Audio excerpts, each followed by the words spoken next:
Wait lang. Yan mga boss, tapos na natin to gawin mga boss, yung smash yung puting smash mga boss na ni-wiringan natin. Tapos ni-repair yung makina. Yan o. Pati mga preno nito mga boss ay at ni-repair natin, hindi na natin pinalitan ng brake shoe kasi pwede pa naman.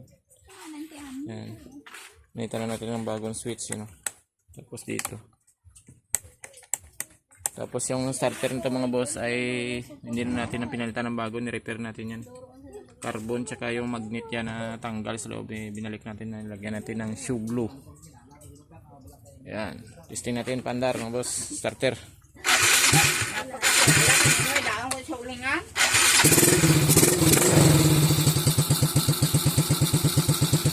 Yan, light and low. Left and right switch.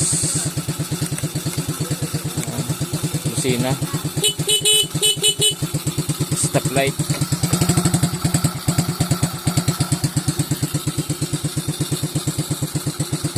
yung makina ito mga boss ay balik na sa standard mga boss. Ilagyan natin ito ng black at head gasket kasi yung nakaraan mga boss ay naka zero gasket mga boss.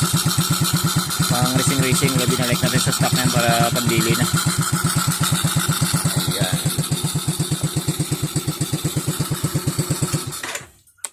Yan, goods na mga boss.